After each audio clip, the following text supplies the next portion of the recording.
Hey, welcome back to Ski Talk. We've missed you. Yes, it's fall. We're heading into winter and we're ready for a new season right here at skitalk.com. We're going to do the show every other week, except for this week and next week. We're going to do back to back just to jump off the season. Here in the fall, I love the fall. It's like the anticipation of winter really gets me going. I love it. You dust off the kit, you get the gear down from the attic. You get everybody to try it on and see what fits. You go to your favorite ski sale, and boom, before you know it, we're skiing. We're weeks away. Killington's open, Mammoth is open. They're skiing in Copper and in Loveland. And yeah, we're into it now. And maybe even you're thinking, yeah, this is a year I'm going to get in shape. But you got to start. You got to start now. And we're so excited that you joined us again right here for a new season of Ski Talk. Tonight we have a great show. And yeah, let's just get right at it. Let's pretend it's our first run of the year, and we're just going to dive right in and start cranking it up and laying it over. I'm excited. Well, let's bring it in. Mr. Phil Puglisi, the founder of Ski Talk. Phil, how you doing? Good, Dan. It is so good to have winter back again.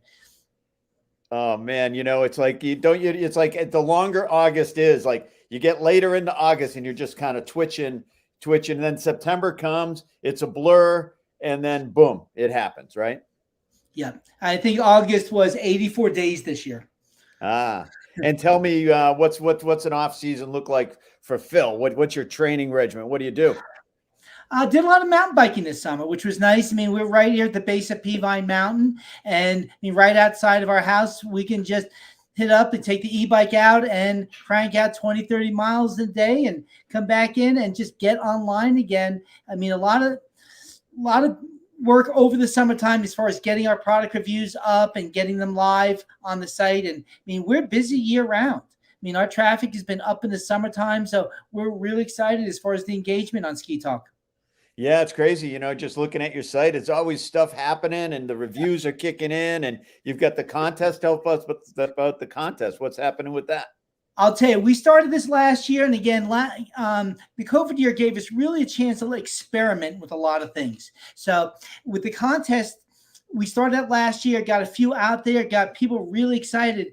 This year, a lot of our sponsors and partners came to us, say, hey, we want to get more involved. And we have over $12,000 worth of gear that we're giving away in these contests. So it's just incredible. We're really excited. I mean, some of the stuff, I'm jealous. I'd like to have my quiver. So especially with the contest that we're just going with live today with a special look pivot binding from Henrik Harlick, that I'm not even getting a pair of these. And again, I worked with Look to get this 15 back, and I'm not even getting a pair. I'm giving a pair away. The Rossignol skis, and that we're giving you, announcing the winner today. So we're excited about that. New Experience is just an incredible ski from them. We've got a men and a women's ski. I'm not going to give a hint at this point who won them. We'll give that away in a couple of towards the middle of the show, and then Toco has been just a great sponsor. Every one of these contests, we've got a Toco kit.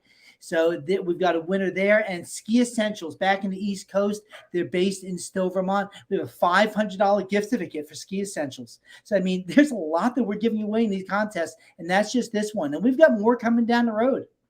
I've seen your garage, Phil. I know you're holding on to more than just one special pair of skis there. And I love that. It as a good ski bum should. Here at Ski Talk, we want to be your at-home ski lodge. This is just ski stories going to be happening all year. And tonight we're really happy and psyched and can't believe it. We're kicking the season off with really, to me, one of the best American ski racers I've ever had the privilege of knowing and skiing with. This guy is a rock star, Daron Rahlves. He's won at Kitzbühel and in the downhill and the GS. He won in Wengen. He's a Red Bull athlete and just an overall badass skier. Let's introduce and bring on Daron Rahlves. Hey, Dan, Phil. Hey, what's happening, man? Ski Talk. How's it going? Going good. And Daron, are you near snow right now? Are you near snow? I was on snow about 2 hours ago. So yeah, nice. I'm out in Copper right now, and came out a couple days early. I'm going to coach this Far West Masters camp. There's a few adult ski racers, and then about 20 U16 to U19 kids. we bring on board too. And then right now out with Team Palisades. If anybody knows what that is in these days. But out here with the U16 group here with Team Palisades. What's it like for you the first run, Daron? When you strap on for the first run of the season, what's going through your head? How do you do it? What's your expectations? Well, I mean, obviously you get a good warm up, so the body's feeling good. And I mean, the feet and the boots is kind of a wake up call. And I'm just pretty much just trying to feel it, up there. Like there's a lot of kinks, it's just, it doesn't take too many, turns to get back into it, but unbuckle the boots, feel the snow, just cruise down and just, get some mileage in. And it's a little tough up here because, I'm first, well, I actually had a couple of days at Palisades over at Squaw opening weekend. So I worked the kinks out there, but there's all these ski clubs up here. The U.S. national team's here. The Italians are here. The Norwegians are here. The Germans are here. There's some Swiss. There's some Austrians. It's stacked. And all the national teams are on the Copper Speed Training Center. And the club teams where I'm over helping out is on Accelerator, the upper half. And there's no snow to make it all the way to the bottom to ski yet. So it's upload, download on the American Flyer, I think it's called. That lift. I've seen you've talked about this, and you mentioned it tonight. Skiing with the boots loose. Just talk us through. I mean, when I see people cranking boots, even early in the day, but never mind early in the season, it's important to get the blood flow and to feel. Just tell us a little bit more about that. Yeah, I mean, it's actually a routine I do, even like just every day through the winter. Especially when I was a racer. Just take that first section. Our first run with the boots just unbuckled, just to feel the snow and get a good feeling, like moving the ankles around, and then lock them down. I mean, you want to have a good firm fit, but I always prefer like a stiffer boot, buckled like easier than a softer boot, really cranked down, buckled really hard. And so you get a better feeling that way. Plus you get better blood flow. Yeah, well, it's important, the blood flow, right? That's what one keeps us going and keeps our balance, and be able to move your toes a little bit. I'm a big fan of that. And I think really you can't overplay that. Of course, now, Phil, you do a lot of boot fitting, and you'd agree with all that? Oh, absolutely. The boot is the most important piece of your equipment. It's your connection to the ski. I mean, the skis, everybody loves talking about skis. They're the sexy and fun thing. But the boot is the one thing that really, it makes or breaks your ski day. And if you're not comfortable in that boot and you don't have a good connection to the ski with it, it's going to be a long day for you. You're not going to have a good time. So, Daron, you were talking earlier about skiing at Palisades, the new resort launched Squaw Valley, as we know and love it, has a new name and now a new home for you. Tell us about that. Yeah, we're really excited. I mean, I grew up in the Bay Area as a weekend warrior, skiing at Alpine Meadows. And then my parents had enough driving time. So we moved up to Tahoe, and I went to the squad team there. And then, things are just kind of, I mean, it was amazing, growing up there, skiing that kind of terrain and get into racing. I was racing NASCAR over Alpine with my parents, my sister, and then on the ski team to have like kids to, blast around the mountain with. But I was starting to get a little more dedicated to the racing program and looking for, a school that would really, deliver some good academics. And that took me back to Vermont. But so it's kind of going back to my roots now. I had amazing, like 2 decades at Sugar Bowl Resort up on Donner Summit. I was a ski ambassador there, working with the ski academy at Sugar Bowl. And, it was a perfect place for our kids to grow up through the years and fall in love with skiing, just like, my wife and I do, and love being in the mountains. But, it's just, there's, time for a change. And I just feel like there's a lot of great opportunities there. The ski team is great. The U.S. ski team comes there to train. So I'm always going over to Palisades now to, coach Western region camps, and a lot of races are over there. So I'm just really involved, and have always wanted to be, just connected to the Tahoe scene anyways. But I have a lot of friends over in Alpine Olympic Valley area, and it's just that own businesses. They're have all their kids over there. So it's a great fit and super excited. And I'm out here right now. My son's in the U16 full-time program over at Team Palisades. So I came with him and helping out, slipping courses, dragging some gates around, and just, listening to coaches, give some good tips, and hang with the kids a little bit. That's great. Love that, being close to the action and changing lives. But what's the general vibe about the new name in the Valley? I mean, it's been a tough one to accept. I mean, for generations, right? It's been Squaw Valley USA, then it was turned to Squaw Valley, and we've all grown up with that name. And like anything else, it's not an easy name to throw out there, just when you're talking about the mountain you love and where you ski, like calling it Palisades Tahoe instead of Squaw Valley. But it's a name change, and they did it for the right reasons.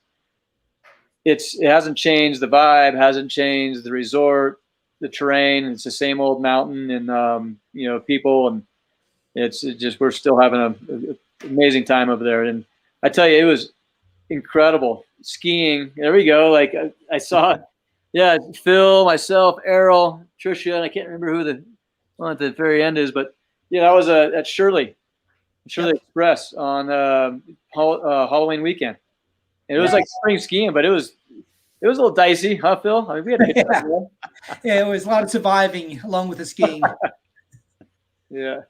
Oh, that's great. That's great. I mean, it's what a career, Daron. It's really, thanks for hanging out with us tonight. I mean, what a great career. And how did Red Bull change your career? And what does the Red Bull sponsorship mean to you? And as an athlete, how did it inject your career?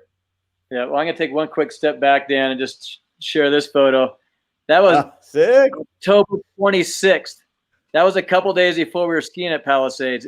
We got like 3 feet in this one storm, and I went up ski touring with 2 buddies and my dog. But that was on Donner Summit. It was full-blown winter for a couple days, and then obviously it warmed back up again in October. But that was like midwinter conditions. It was pretty amazing. But that looks good. That so looks get good. back to it. Yeah, Red Bull.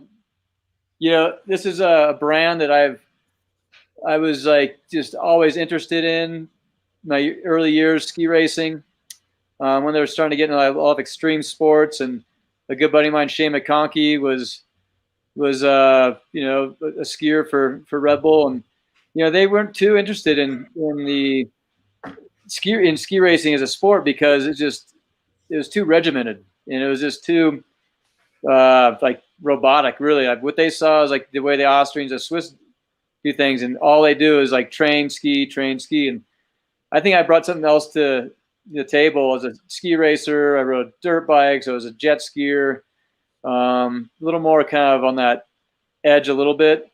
And I had an agent at IMG that had a good connection with Red Bull through just other athletes and events.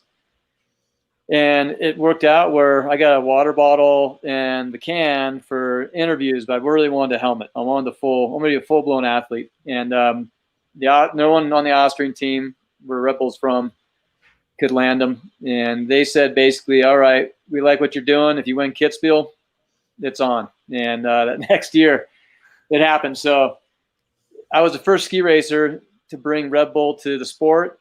And it's been really amazing what they've done. I mean, not only just do they brand, your helmet, but they came in, they were the title sponsor for the Hahnenkamm and have been since that year, 2004.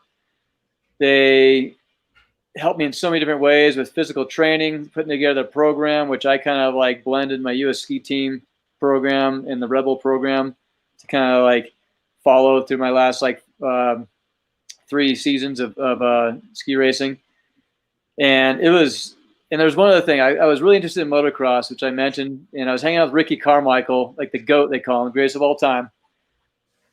We were up in Washougal, which is close to Mount Hood, for the motocross event, and I was hanging out with him after the race. And he had this sick bus, he's in there, he's got his bike to warm up with, he's got a chance, just to get away from the crowds, and has his own food there. And I was like, you know what, this would be something really awesome to have on tour.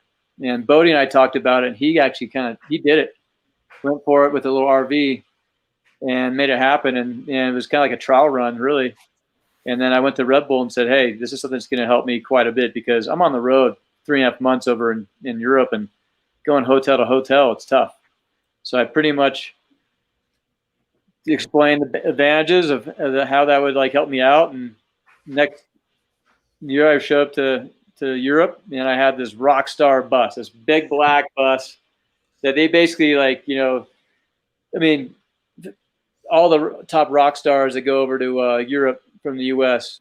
are in this one, with this one company called Beat the Street. And I had my own driver. I had this bus set up.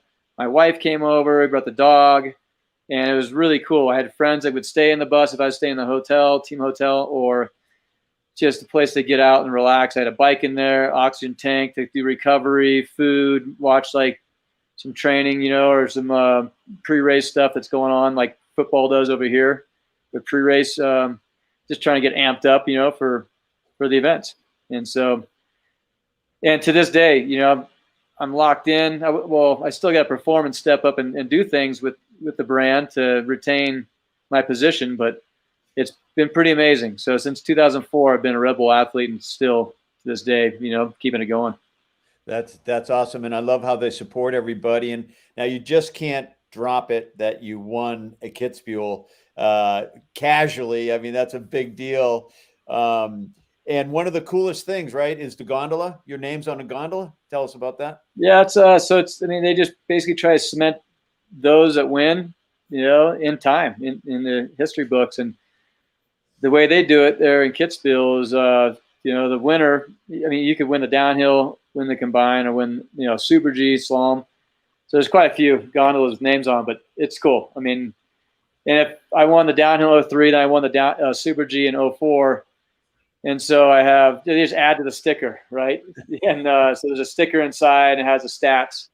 But number 91, if anybody makes it to the Kitzbühel, you go skiing there, wait for number 91 to come around and jump in there, take a picture, and send it to me. I love that stuff. No, that's legendary things that legends are made of right there, Daron. That's pretty cool. And, Red Bull is amazing. And, I came across this video. I'd like to show it tonight. What is it? Race on the face or race to the face? Tell us a little bit about that. Yeah, race the face. It was, I've actually had this like dream of just like skiing a race course on a big mountain. And we actually did something with MSP, Matchstick Productions, years ago. Mark Abma and Chris Davenport and I, we set up, like Red Bull was making a little fun of me because I flew in, to meet with those guys, do some filming. Like, to make you feel more comfortable, we got some race gates here for you, and we're going to place them on the mountain. And what we did, we found this really cool couloir, and we slip down the side and come, traverse over, plug the gates in, slip back on the same line, and try and like stay out of it a little bit. But we had this 12-gate GS course down this couloir with an air out the bottom. Wow. And then, but then the next level, race to face, came up. Jeremy Heights, freeride world tour, known as the fastest guy on skis in, years ago when he was doing that, maybe like 5-6 years ago. I think he entered that and started getting more into filming. But he has a ski race background. He came with this concept. Red Bull liked it. And he invited myself and Axel Lund Svindal, nice. One of the greatest of all time ski racers, Norwegian, world champion, Olympic champion, and Svindal is an awesome free skier, but he backed out. I was like, "There's no chance I'm backing out on this. This is like, a dream." And so it took 2 years to do it because conditions weren't good the first year, and it was right outside of Zermatt, Switzerland, on this one face that was like just the perfect pitch, like top to bottom, and look over your left shoulder, the Matterhorn's right back there. It was just unbelievable, Dan. I mean, just incredible to be there. I mean, just being in the mountains to me is so spectacular, especially a place like that. But then we had Willie Bess. He was a former Swiss downhiller, won Wengen, a bunch of other races. He was our course setter.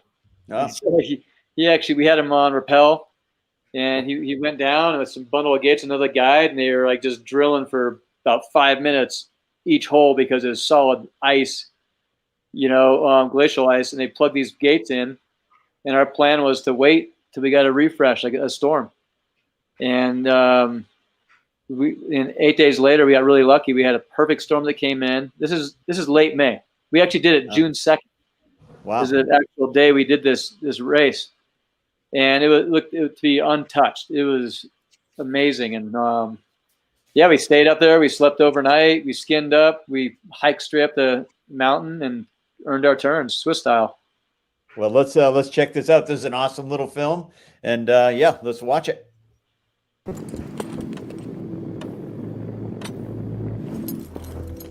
Kind of look at it and laugh a little bit, like, really? This is kind of nuts. It's basically a ski race down a big alpine face. I first heard about it through my team manager. He sent me this request that Jeremy Heights is looking for another guy to ski with, and to have race background and someone that could handle themselves in the mountains. I mean, right away I'm like, I'm in. My favorite skier was Daron Rahlves. It's pretty cool. It's a really cool person, super simple, humble. When I think about this project, I directly thought about bringing him here in Switzerland, in my country, to try doing a race against him, actually.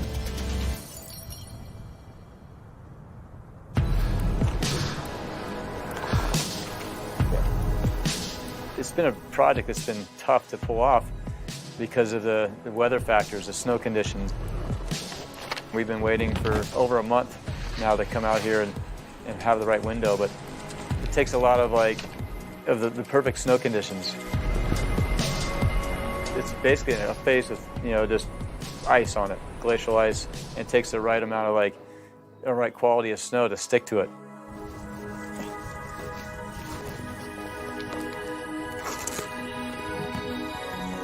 Snow Party 2018. This run that we're going to ski is something I've never skied, and usually in a race, you know exactly what the conditions are like, and this is a little more of a little bit of the unknown.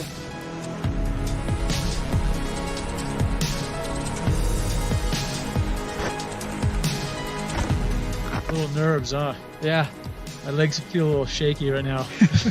What we did the other day, though, to get a little more information of the conditions, was rappel down from the top using crampons and ice axe. It's a bit icy here. I think we need to maybe put a gate there.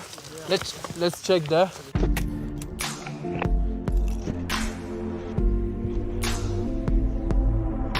I don't do stuff really with ice axes and ropes and crampons, so I just felt like this would be a way to push myself. When you face something new, you start feeling some fear of what the consequences can be. You figure out what the risks are and then calculate those risks. We have nothing to compare this to, so it's a whole different element. It's something that's totally new to me, and a world that's it's fresh and it's fun. Daron, last high five. Go for it. Okay, hello. 3, 2, 1, drop it.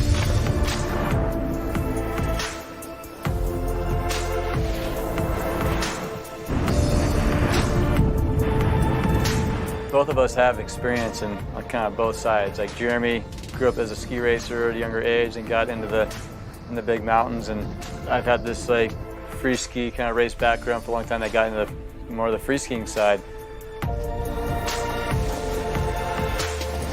And it's cool to see him expose this area, that he skis in and lives at, and this is his style of skiing. And to see that kind of skiing is outstanding. It's phenomenal. Just the amount of skill, physical skill, but also mental skill. And it's a different skill to be skiing like that in these kind of mountains up here.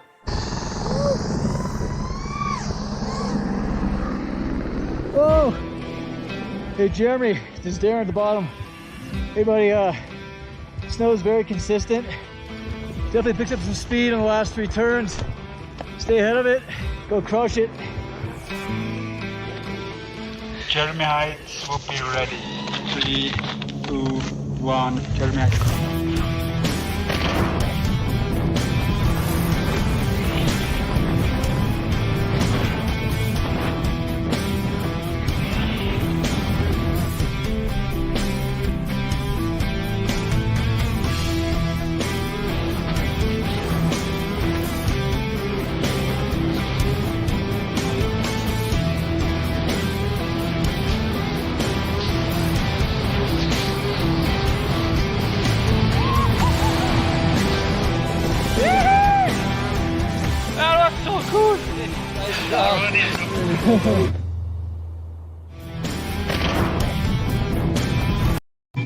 That's Jeremy's throwing in a little bit of a skivet there, Daron. That's kind of cool, man. You know what? I mean, I did get behind a little bit on that line. And the sketchy thing was when we climbed our ice axes, we had ice axes on the backpacks. And I was kind of worried about getting hung up on a gate. Because if you get hung up on a gate with a backpack and with the ice axe, it could just tear you, like put you in rotation, and then you're done. You're tomahawking down that whole face. So I was giving it some room.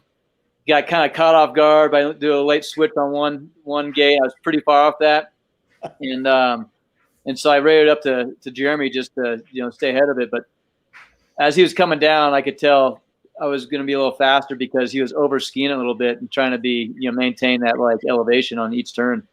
So it was cool. But yeah, it was just something that it was actual timed race, and I think this experience, I mean, for us to be put together and helping put the, just it was his concept, but just living out there in the snow and hiking for it and skiing it. It didn't really matter who won, except for I was glad I was on top at the end of the day. That's awesome. It's a great clip, and really, I mean, it shows really just what big mountain skiing is all about. You guys going so fast and running gates. It's crazy concept. It's a really cool combination for sure. Yeah. Now I know you're really involved with Atomic and the new ski out. And Phil, tell us a little bit about that, and then why don't you and Daron rap about the new ski? Daron, why don't you start with the Maverick and the Maven, and I'll add in from there as far as my experiences. Yeah, well, so it's been really great through my career. I've been obviously testing and trying to produce better race skis. While I was on Atomic. And that transferred over to, big mountain skiing and powder skis with the Atlas and Vantage. And then we were really trying to find something that was like a forgiving ski that would handle all conditions, be great for more North American style skiing.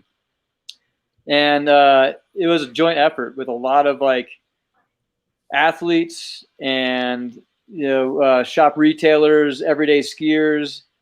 We were at Squaw or Palisades, Tahoe a couple of years ago, testing a ton of prototypes and just like trying to be, just true to the test and come back with great feedback. And what resulted was a new line that Atomic has out. And for the men, it's called Maverick, and the women Maven. And it's for the men, there's an 88 underfoot, 95, and a 100. And I ski mostly on the 100, and I have like a ski touring setup. I have a shift binding on that. I do like everyday skiing on it. You can still rip turns on the groomers, and it's nice to take out and some fresh snow.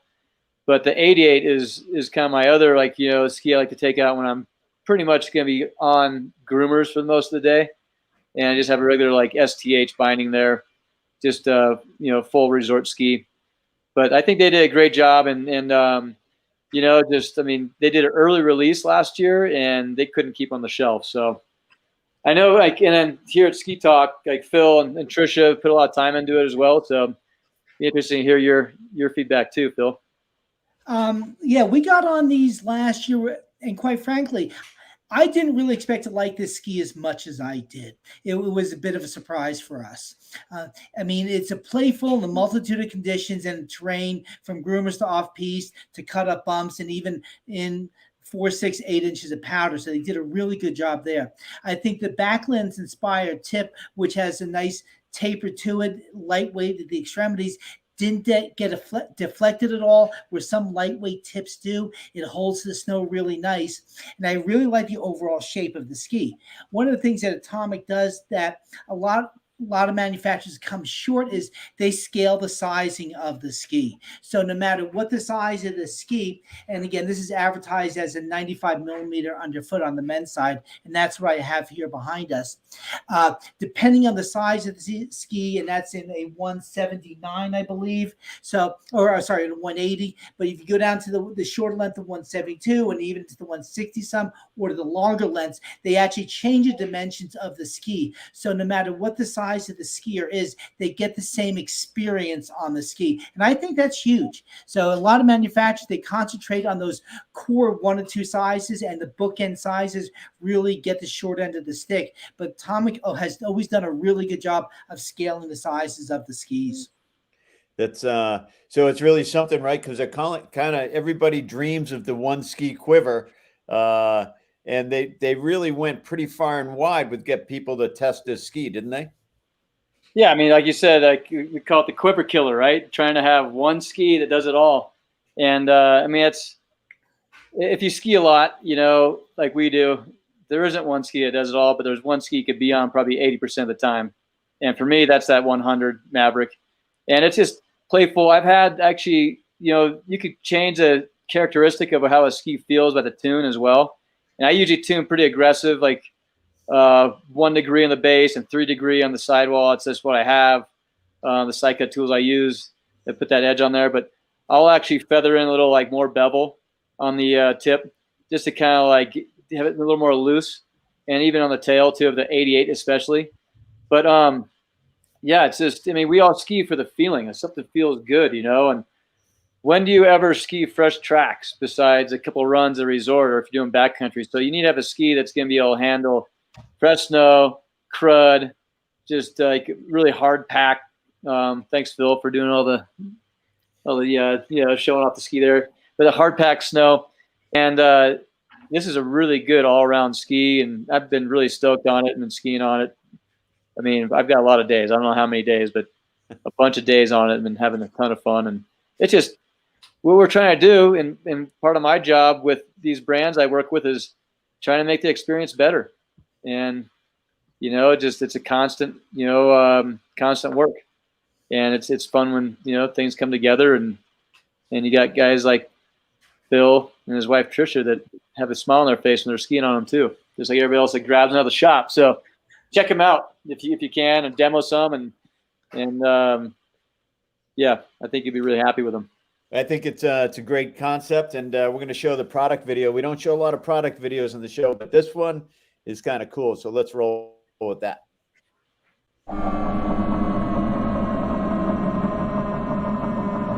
Designing a ski specific for North America is a difficult thing to do. We have a lot of freestyle, but we have a lot of hard pack. We have a lot of powder skiing, but we have AT skiing. We have a lot of different things here, coast to coast in this country. And to come out with an all mountain ski that you can ski anywhere, anytime, it's a really special thing for sure.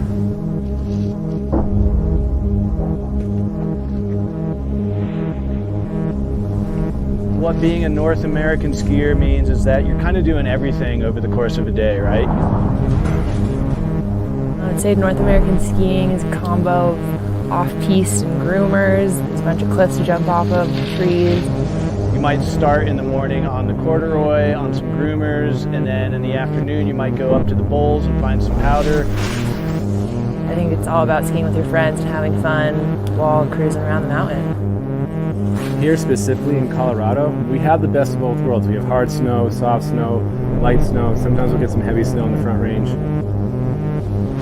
So the Mavic and Maven line, it's really the one ski quiver. They're handcrafted, they're made with a lot of thought, and the fact that they're coming out of this factory where we have the most modern materials and presses, and these Austrians know how to build skis.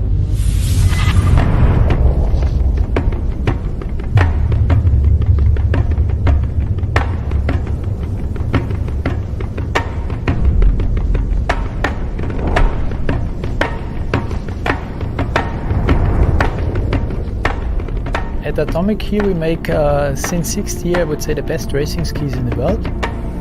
The cool thing on the new construction of the Maverick skis is that this is the perfect blend between, I would say, a race ski and a freeride ski.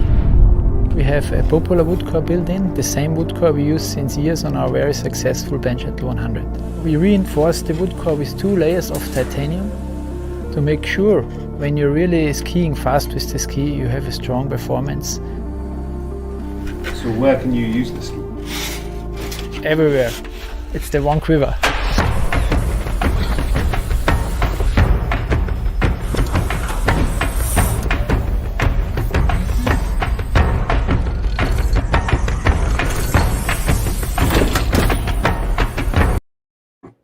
That's I love it. The one quiver. And Daron, Atomic obviously is, huge in all the institutional knowledge they have as a sponsor, and the days that you were just flying, winning the Comic-Con, and what did the ski have to do with it, and how glad were you that you were ripping around on Atomics? Well, it was funny. I was just in the ski room last night with SkiTalk Alesh. He tunes for Breezy Johnson and Bella Wright, 2 ladies on the U.S. ski team on Atomic. And, it's just for an athlete, we were talking about, like, you need to have 100% confidence when you're in the gate that you have the equipment to perform on. And like Phil was talking about the boots before, those are super important. Obviously, the skis are your ticket, to winning or, not even coming close. And so there's a lot of appreciation that's built up between, I guess, an athlete and their equipment. And I just had full trust in it. I mean, my first year, I grew up skiing on Atomic, went to another brand, came back to Atomic, and that year I won my first 2 World Cup downhills. It was pretty amazing. And since then, it was just like that really kind of set up this love for the brand. And I say I bleed red, bleed Atomic, and it's like a family there. I know that guys are involved back in Austria and still stay in touch with my ski tech, and it's really important to have that relationship and with those involved, but also the equipment on your feet, because I mean you're on a fine line. You're going fast, and say a race like Bormio, or especially in Kitzbühel, if something happens, the ski doesn't perform right, or it blows apart or something like that, they do break once in a while, which I never had a problem with, but some do. But you're in the fence quick, and it could be a bad outcome. So, but the good thing is, I think the best feeling I ever had as a ski racer was getting in the starting gate and willing to take all the chances I could muster, and never had any doubts. But even if I did crash, I'd be getting hurt. So that was, I think, kind of a lot of power to me. And I think that's kind of what helped me separate, amongst the others in the more treacherous, demanding courses.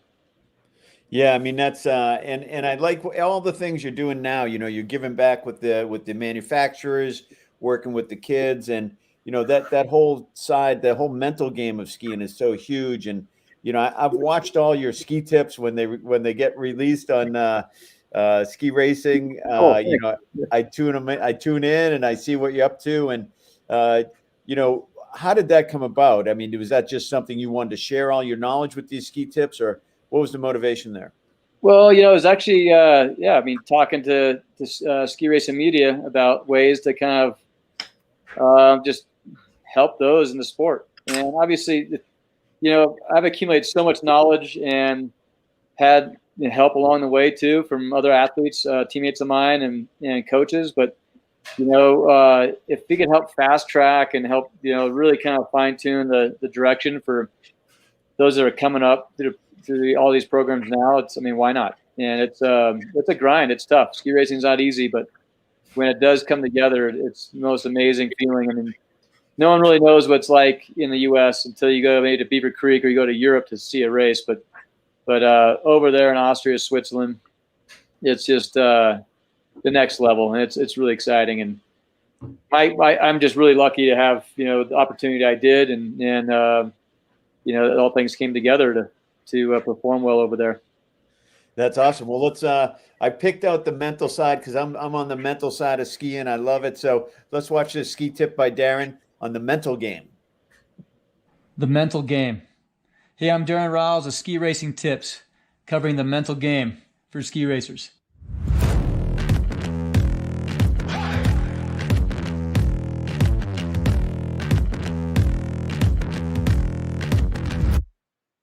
In the starting gate, the last few seconds, this is what we live for. Time to put to a test exactly all the work that we put in. That moment where it's time to crush it. So you've heard this plenty of times before, how important the mental game is. You put so much time into physical training, skiing, equipment, and all that. You have to also put a lot of time into the mental side of the sport. And so there's three things we're going to cover. One being define your path, 2, imagery, and 3, keywords. So define your path. I mean, I've always written things down and use like a ski journal.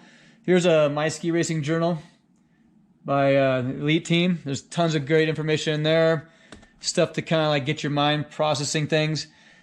But for me, it was writing down goals, realistic goals and wish goals, short-term, long-term, like what I want to accomplish this season, what I want to accomplish in my career. And it all had to do with writing them down and owning them. And so then I had to find a path. I had to figure out my path, and I used my coaches to discuss all this stuff, but what I had to do to get there. And you can't think about the results. You got to think about the journey, the actual effort you need to put in. And so, a major part of any athlete's performance, the performance outcome, is due to the confidence, due to the mental strength, confidence you have. And so, I mean, you could dial in your skis, the right tune and wax, but you have to bring confidence. It's the fastest thing you could bring to the starting gate. Put the work in, invest in yourself. I mean, really pay attention to this mental aspect of the sport, and maybe you'll get there someday. Fastest time in Birds of Prey still to this day. We're gonna hop over to a little Bormio because this was another one that I really kind of like loved. It was the most challenging race out there. It was just physically, it was the most challenging race, hands down. And relentless, action-packed, top to bottom, super fun to ski, but it took a lot out of you. And you had to train, or I trained harder than I would actually have to race at. So I knew I could compete and keep pushing all the way to the bottom. So we covered define your path, some goals that I just talked about. A physical goal of mine was be able to train where I could go hard, 100% top to bottom in Bormio or Adalbode and GS. A technical goal of mine would be going deep in the turn, starting a really clean entry, stand on it, generating speed. Tactical goal of trimming down line, working the terrain to my advantage, trying to milk everything I could out of the speed that was available on the hill. And, performance goals, like wrote them down. Like I want to win 5 downhills or in the season and be consistent in the other races. I put a lot of time in to rehearsing, on the mental side, watching video like this and running through my head, close my eyes, run through my head exactly how I want to ski it to the best of my ability. And I did that for Beaver Creek, Bormio, Wengen, Kitzbühel, Kafitfield. Those 5 I really spent a lot of time on. Those are my 5 best races every season. So attach a feeling to imagery.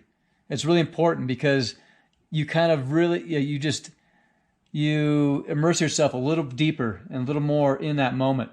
So a pro tip for me would be to start the clock in the starting gate as you're kicking out in your head and take it all the way to the finish.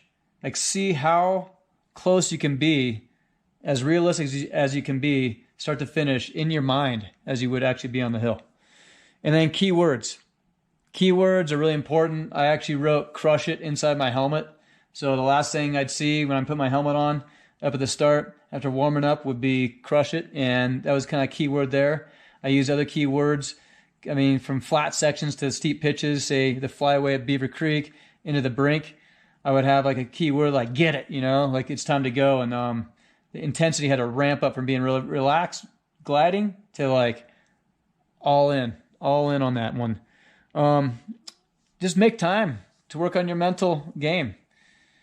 Invest in yourself. I mean, you'll be crushing it more and more the more mental effort you put into anything in life, and especially ski racing. So put it to the test. Put yourself to the test.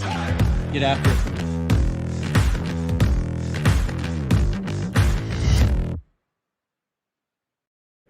You know what I love about that is I feel like you're just hanging out talking to me. You know what I mean? Like, and I soak it in, because it's just like you're hanging out in my living room telling me how to get it right.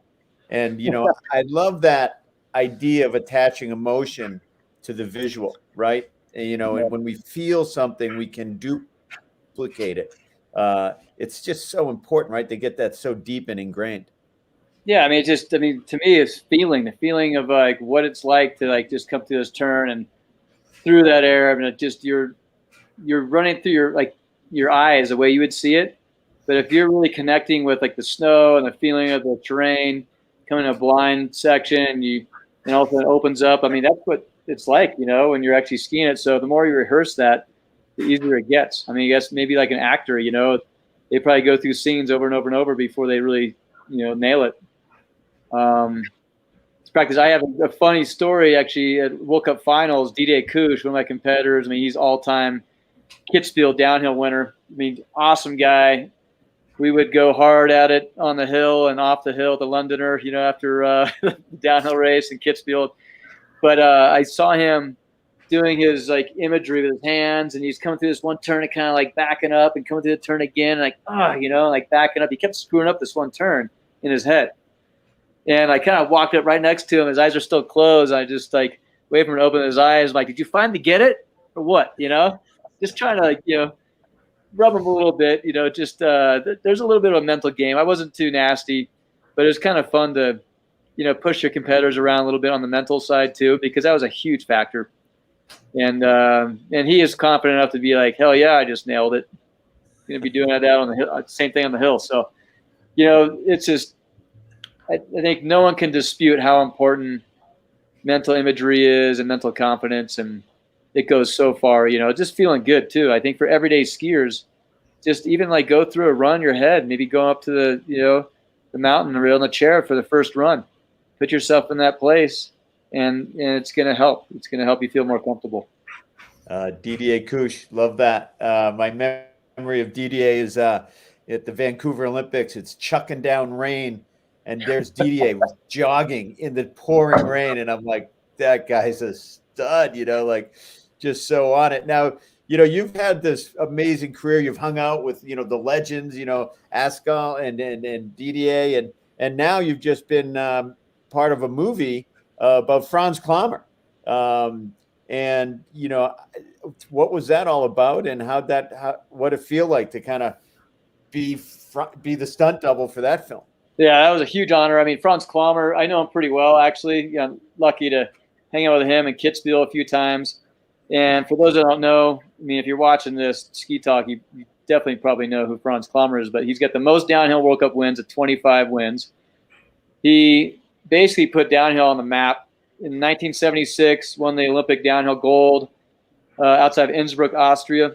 And there was a film, a documentary getting produced on his experience there at the Olympics, and they needed some footage. And instead of going back to all the old just original TV footage, they brought a few ski racers in, and I was one of them. I was the only American. There was a Werner Heel, Italian downhiller that just retired in 2019. He was playing Bernard Russi, and there's a few other Austrians that came out the Europa Cup scene.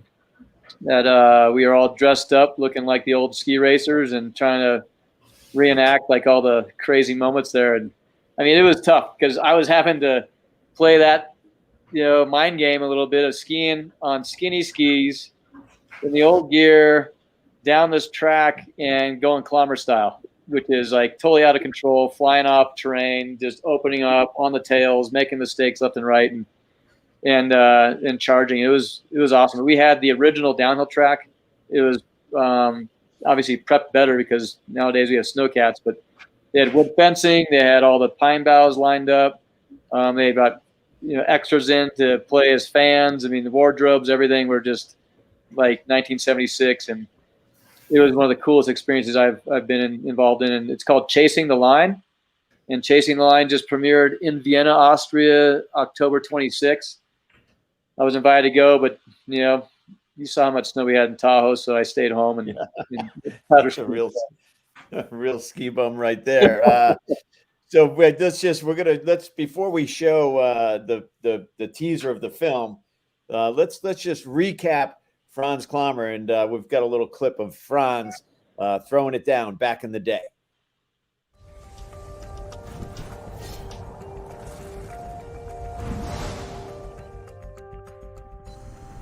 Every sport has its icon.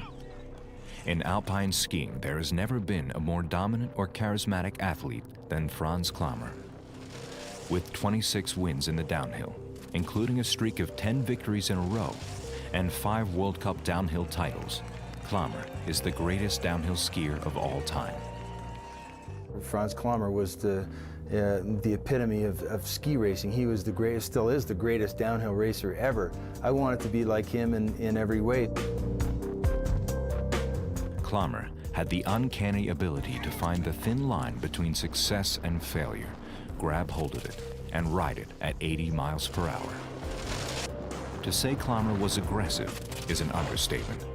His extreme style and complete disregard for the potential consequences propelled him into the annals of ski racing legend.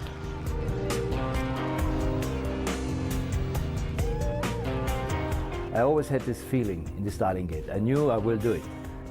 I was full of confidence. I knew I can pull it off, and at any time I learned how to win races. Concentrate just on your race, you and the mountain, not thinking about anybody else.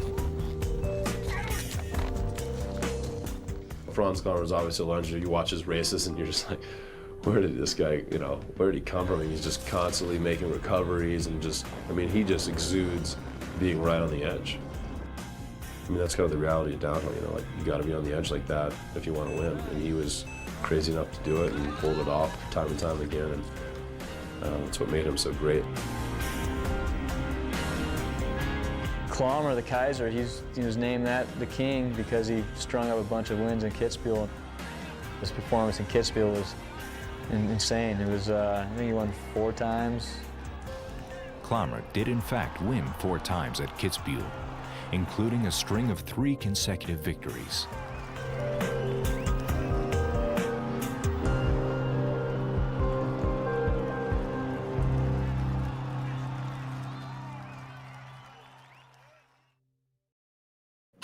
Daron, that's like amazing. And just tell us, how hard is it to do what he did? Like, is that record ever going to be broken? Like, how hard is it to do what he accomplished? Well, I mean, I put everything into it in my career in downhill racing and got 9 wins, and and I guess I thought it was 25, but they said 26 there. But that's a lot, and I mean, that's just consistency year after year, being really fast and, just being the guy dominating the sport. And, like they said there in that little clip too, he was just so charismatic and still is to this day. And he's so passionate about skiing and just loves it. And I mean, his record was beat by Didier Couch in Kitzbühel. Couch getting 5 wins over Klammer's 4. But, there's it'd be interesting, one of these days it might happen. I mean, who knows how long Dominic Paris is going to go. I mean, he's been really on fire too. I think he's got 3 wins in Kitzbühel. I think he's got definitely a couple more strong years ahead of him, and he can maybe, surpass Klammer if he keeps going. Things are going good for him, but it's and he's a true downhiller too. I mean, he's one of those guys on the edge and and ready to take all the chances for the ultimate glory, coming out on top, the fastest in the world, that given day. Well, let's watch the little bit of the new film just released, and let's check it out. Chasing the Line. Ich habe nie viel drüber nachgedacht. Darüber, was ich brauche, damit ich gewinne. Franz, kannst du uns vielleicht ein bisschen was über deine Abfahrtsstrategie erzählen? Eine Zeit vorlegen, an der die anderen was zu kiefeln haben. Na, schau, der Russi. Schau, der fährt die absolute Ideallinie und so musst du fahren, Franz. Nirgends habe ich mehr Ruhe, weißt. Das ist alles verrückter, Eva. Der Klammer, Franzi! Es ist Olympia, Burschen. Die nächsten paar Tage sind die wichtigsten eures Lebens. Konzentration. Burschen, die neuen Anzüge sind der Hammer, oder? Morgen gilt's. Sieger kurbeln die Skiindustrie an. Und von der leben in Österreich mehr als 1 Million Menschen. Hast du das gewusst, Franz? Ich kann ja nicht direkt vom wichtigsten Rennen in meinem Leben einen komplett neuen Ski nehmen. Du fährst einen Fischer, Franz. Vergiss das nicht. Deine Leidenschaft hat mir imponiert. Deine Freude fürs Skifahren. Der wusste es auf 48 Jahren.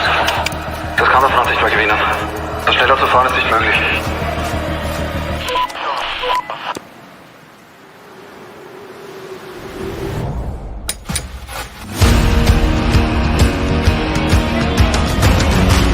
Gegen Glück kann man nicht kriegen.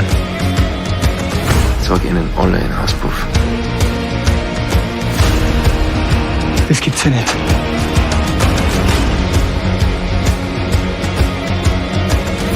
Ich liebe dich. Und ich liebe dich. Nicht hoffen. Nicht wollen. Wissen.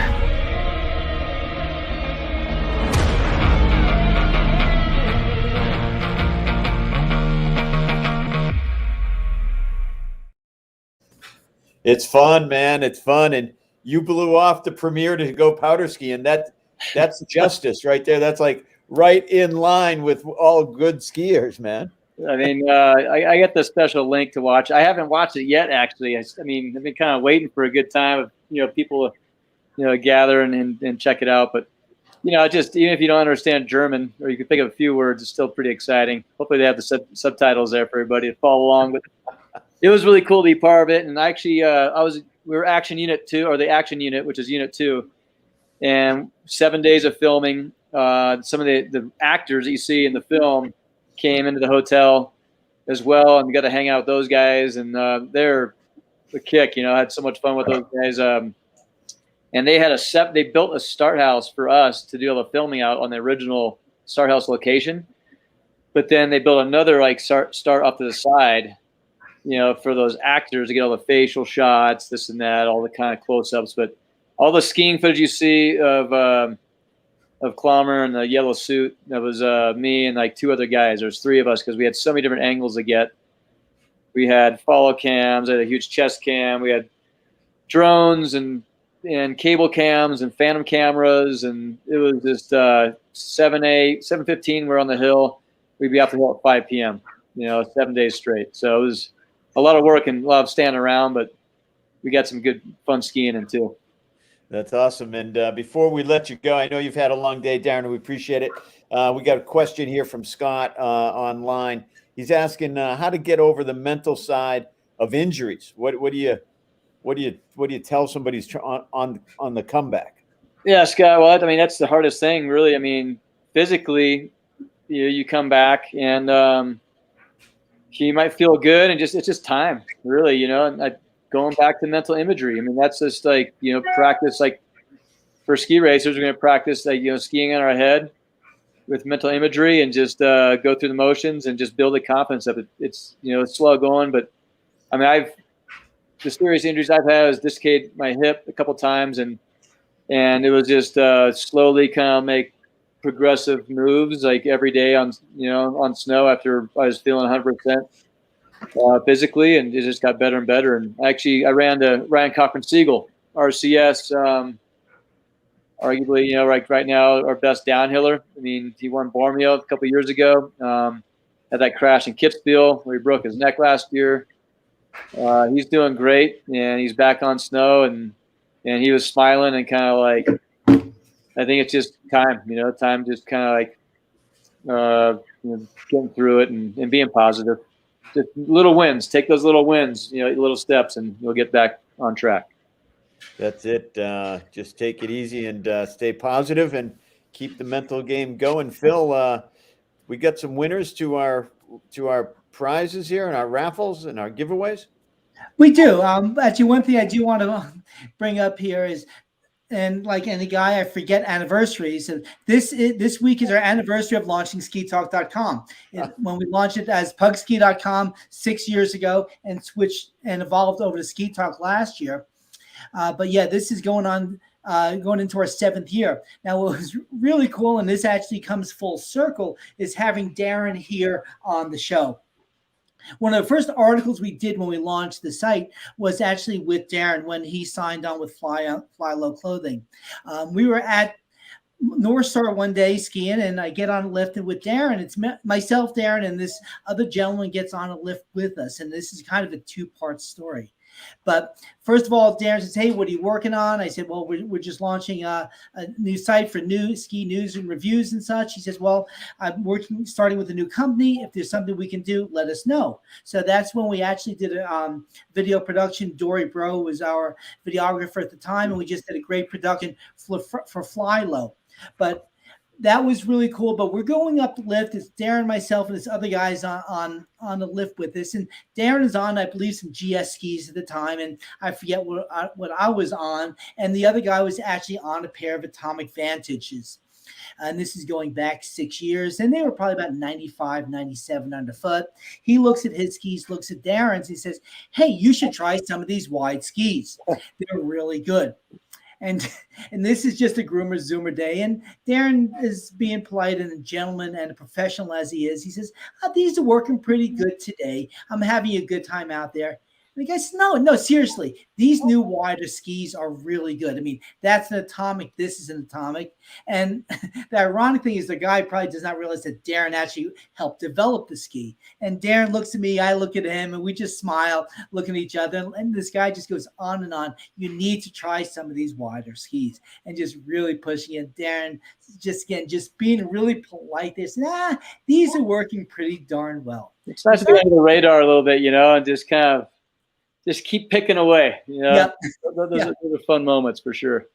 So, and we get off the lift, he skis off, and Daron, I said, "How often does this happen?" He says, "Really, more than you would expect." So, but it was one of the early interactions, again, launching the site and Daron being there early on. And again, a lot of the work that we've done through the years. And again, I want to thank you, Daron, for being such a professional and being accessible for us in the whole process. Well, thanks, Phil. Starting off at Pug Ski and all that stuff, and then SkiTalk, it's, I really value what you guys do and the opinions you have. And it's fun for me just to look through the reviews and just to get more knowledge of the sport. I mean, it's just, you're a great resource for skiers. Thank you. Thank you very much. Yeah, keep it up. Okay, so the contest. Again, this week's contest, we're about halfway through our contest. Like I said earlier, giving away about $12,000 worth of gear. So as far as for the winner of the Rosanule skis was Elizabeth Vincentelli. And I believe Elizabeth is from New York. So second place is Jason Lane. I believe that entry either came from an email or from Facebook. And third place winner of the Ski Essentials gift card is Vicky Kachekian, Vicky K on the site. So we're really excited to pass along these great skis. Again, Toko has been fantastic. Vicky, if you have any questions on some suggestions, I'm sure Trish will help you spend that money. So again, we want to thank everybody that's entered, and we've got some more contests coming up. So if you haven't won yet, there's a good chance you might win in the coming months. That's great. Well, Daron, have fun out there at Copper. Good luck to the kids. Phil, good to see you. Welcome back, everybody. You've done it again. You've wasted over an hour with us here at Ski Talk. We thank you so much, and we'll see you next week. Thanks, Daron. Thanks, Phil. Thanks to everybody for tuning in. See ya.